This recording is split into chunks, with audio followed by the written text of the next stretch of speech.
নমস্কার বন্ধুরা, বড়দের আমার প্রণাম, ছোটদের আমার ভালোবাসা রইল। আর আজকে আমি এসেছি মহাষ্টমী পূজাতে। তো সেইটা আমি অনেক লেট করে ছেড়েছি, কেন কি আমি অনেক ব্যস্ত ছিলাম, সেজন্য আমাকে ক্ষমা করে দিও। আর welcome back to my another blog, little org channel. আর যারা আমার চ্যানেলে নতুন ভিজিট করতো তাদের জন্য বলছি, আমার নাম নিশা, আমি আন্দামানে থাকি। এই আমার ছেলে, এই যে আমার শাশুড়ি মার, এই হচ্ছে আমি। তো আমি এসেছি মহাষ্টমীতে পুজো দিতে।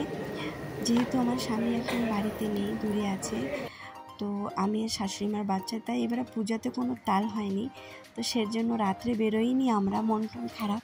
আমার দেওরকেওই বাড়িতে নেই, তো সবাই পড়তে গেছে। তো সেই কারণে আমি শাশুড়ি মার ছেলে দিনের বেলায় এই পুজো দিতে এসেছি মহাষ্টমীতে। তো সেটাই তোমাদের আমি শেয়ার করছি। আর আমার আন্দামানের পূজা কলকাতার মতন হয় না, কিন্তু কেমন হয় সেটাই আমি দেখাচ্ছি। সব মণ্ডপে আমি যাইনি, বলেই দিয়েছি আগে কী কারণে। আর তোমরা যে যে নতুন আমার চ্যানেলে ভিজিট করছো, প্লিজ আমাকে সাপোর্ট করো। আমার চ্যানেলটিকে একটু সাবস্ক্রাইব আর লাইক নিশ্চয়ই করো। আর কমেন্ট সেকশনে জানাবে তোমাদের আমাদের আন্দামানের ঠাকুর দুটো দেখিয়েছি কেমন লেগেছে, সেটা নিশ্চয়ই জানাবে।